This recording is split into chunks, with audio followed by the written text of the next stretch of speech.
waan hin beekne keessa na seessisan gandummaan takka dhaloota kiyya keessatti waa'ee gandummaa isa hin beekne keessa na seessisan. Innaan ijoolleen keenya wal qaqqabachuu akka wal qabanii walitti jajjabeessanii ayizoo shobboleettiitti yasii jira sibiraan dhaabbadha. Mee ijoollee soddaa kana yoo ilaaltan jechuudha. Isin qannaasani mucayyoon qofti wajjin taphanne tun jechuudha. Wajjin taphatte tun rabbilaa ollaadhaaniif isheen bakka daqiiqa takka walirraan deemu.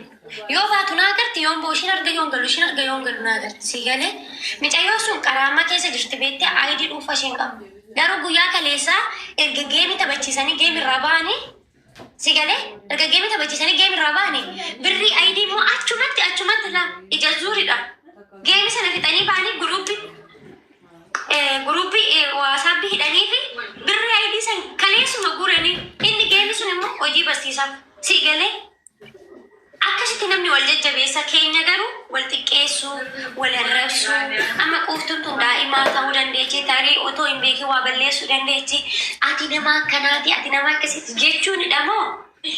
Ayisa obboleetti teenya si bira jira yoo geemmin illee si guutuu jedhati kan walidha nu yoo hojjette nuyi si jira jettanii nu jajjabeessuu caalame aan akka kiyyaati. Beekan kan isinitti caalame. Wal jajjabeessaa kanaas koppii dasii wali kenna akka namni hojjetu mooraalii tora.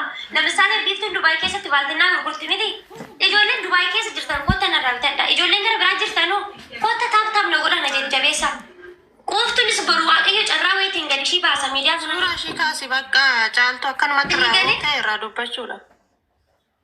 Suuraa miidhagdee kaasi. Quuftuun hojii biraatiin deebitee dhufte quuftuu keenya sii jirra jabaadhu nama narrabsiin ati guddaan istiin odoo ishii nuti ijoollee Oromooti. Oromoo keessatti dhalanneeti saba Oromoo kanarraa dhalanneeti. Ishii mee ijoollee otoo namni mee guddifachaadha nutti galee akkam goona ka erga ijoollee keenya akkana gootanii akkamitti gandi dhufee siin bira guddifachaadha. Oromoon akka aadaa fi guutuun isaanii gadabbatee bar waan biraa irraa haasa'u jira. Maa aanaan jedhamu namni biraallee yoo haasee isin irraa naasee naamti waan biraa irraa garagalchaniin. Kaati amma caaltu atillee suura ishii kaasitu isin waan biraa haasaa yoo haasa'us barbaadan suura ishii kunuma maxxansu ishiittiin dhaga'ama sinigalee mooraalii ishiitittu qabna.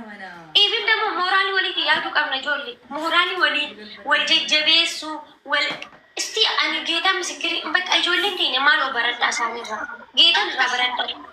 Biftu karaa sobaatii yookaan karaa burjaajaan osoo hin taane karaa jiru wal gargaaraa rakkoon qabu. Laal Oromoon teenya namni takka akka miidhamuun feenu nuti.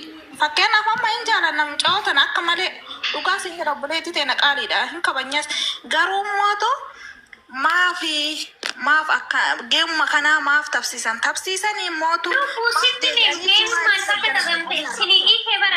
Geebii maal bakka isheen taphatte sitti mee odoo Dubaay jiraatte quuftuun dhugaa rabbi ani mee Dubaay keessa dhufee jechuudha biizitiidhaan nan dhufe isinitti mee miti ofirraa kaasee ta'u biizitiidhaan nan dhufe Oromoo gadi ba'ee ayidii na hojjedhaan jennee nan dhufe hojiin dhabee maatiin hin beektu ture akka nan hojii dhabee taa'aa ture akka nan Dubaay keessatti afaan yoo rakkatte mana madaan galuu dandeenye hin beektu ture kasaa guyyaa wayii dhageeche ogguma sana laayifii irra baanee Biftuun hojii barbaaddi Oromoo hojii akkanaa kennaa feette.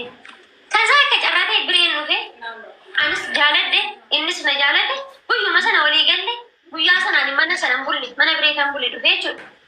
Ani hojii biree jammare jechuudha. Bireen ayidii kennaa hojjechiisa ayidii waggaa lamaa. Si galee lami Dubaay keessa Oromoo jira.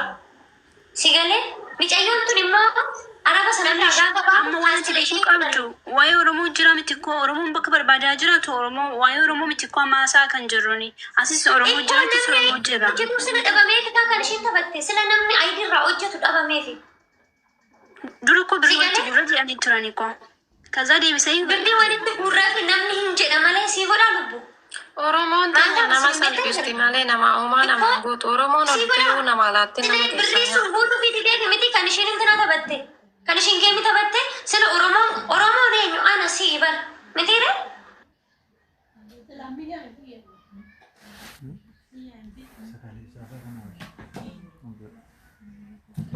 Nama biraa jira akka jira. Araabni sun immoo kaasileeshinii kennii kenna morman na cite jedheera. Ergani kaasileeshinii didee ishiin dhattee kassastee kaasileeshinii ofirraa jijjiirtee sa'aatuma sana keessatti ayidii mataa isheetitti naanna'uudha. Giddeetaan ishiin qabdu jechuudha. Qoftu nama manaa gadi baatee ala nu bahuu dandeechu. Ishi Oromoo eenyu kaa?